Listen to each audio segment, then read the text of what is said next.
Okay, folks, here's the quick answers to getting these D-rings replaced on your couch. These pull D-rings to release the footrest. Okay, here's what you want to do. I've done previous videos, but I'm going to do this real quick for you. These things can be dangerous, so you do want it. They can chomp your fingers, so you do want to put something in to hold this thing up. I put this rod in, as you can see, protected the couch with some cloth so I don't. So now I've got the couch held up. I've flipped it on its back, so we got that done. Now, Natuzzi has mounted this, if you can see down in here where the light's shining, has mounted this right there, where the light's shining, has mounted it to the wall of the sliding part where you sit. So it's very difficult to get to without removing the seat cushion. So that's what we're doing. Quickly, the quickest way to do that is to remove these screw holes, which I'm going to show you right here. There's a machine screw and a wood screw here. Machine screw, wood screw, those go into the couch up here. I've already got it dislodged. And then there's one down in the corner here, a wood screw on each corner over there too. Those were pretty easy to back out. I wasn't sure how tough they would be, but they're pretty easy. So that worked out well. So as soon as you get this seat cushion loose, you can pull it forward, in other words, towards the ceiling at this point. And then obviously, let's see here. I'll try to pull this up for you. So now we can expose those screws. It'll go a little further. I just don't have two hands right now.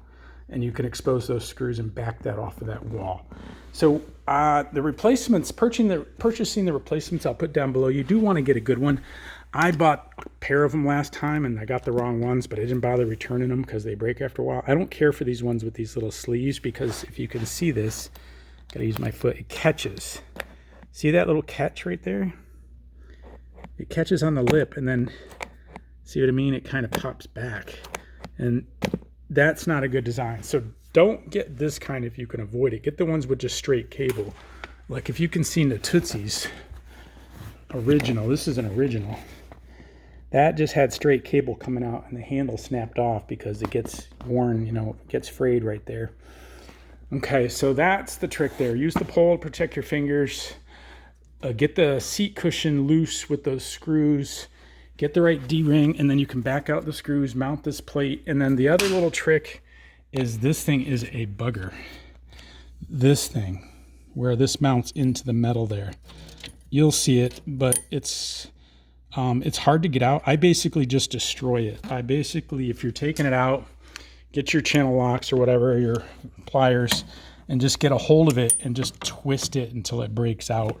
Obviously, when you're installing the new one, make sure you have it where you want it, because once you put this little clip in, she is a bear to get back out. So that's the hardest part, is pulling that out. If you want to try to get it out intact, there's no real reason to, because the thing's wasted anyway. But putting it in, once you've got it routed, try to route it in the smoothest path possible, obviously, so that the thing pulls easily, and you're good to go.